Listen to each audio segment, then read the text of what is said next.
শহীদুল, বাঁধের ধসে যাওয়া অংশ মেরামতে কি উদ্যোগ নিচ্ছে প্রশাসন এবং ক্ষতিগ্রস্ত মানুষজন কোথায় আশ্রয় নিচ্ছেন, তাদের জন্য প্রশাসন কোনো উদ্যোগ নিচ্ছে কিনা, কি তথ্য আছে?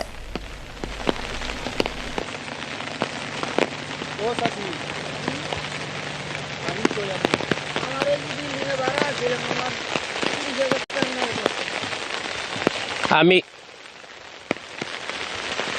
শরীয়তপুরের এই পদ্মার ভাঙ্গন এলাকাটি দীর্ঘদিনের এই একটা নিয়ম।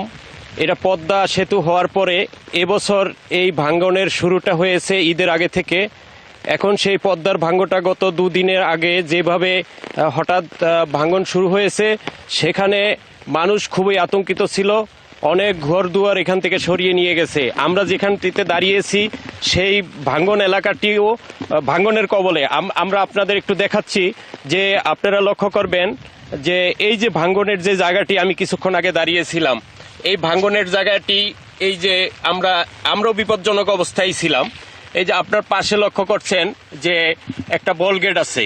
পানি উন্নয়ন বোর্ডের অতিরিক্ত প্রধান প্রকৌশলী আসার পরে ওনার যেই উদ্যোগ নেওয়ার কথা ছিল, সেই উদ্যোগ অনুযায়ী উনি সেই ভাঙ্গনের প্রতিরোধে তারা বালু ভর্তি বস্তায় সেখানে ফেলে ভাঙ্গন রোধের চেষ্টা চালিয়ে যাচ্ছে।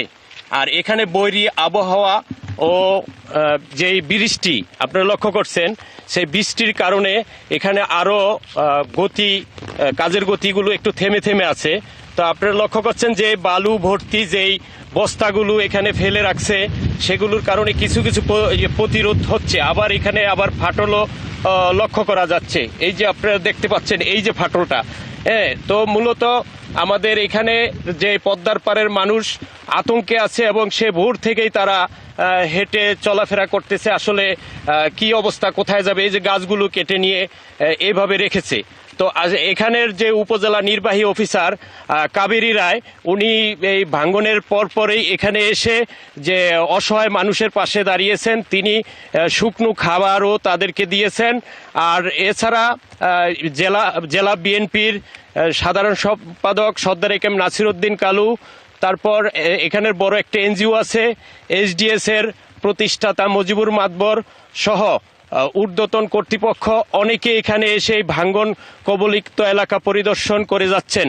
তো এখানে যেভাবে বৃষ্টি পড়ছে, সেই ক্ষেত্রে তারা আতঙ্কিত হওয়ারই কথা।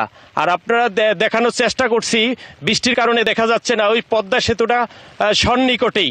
আর এখানে যে বালু বস্তা এখনো অনেক রেডি আছে, যে দুটি ট্রলার কয়েকটি ট্রলার এখানে বালু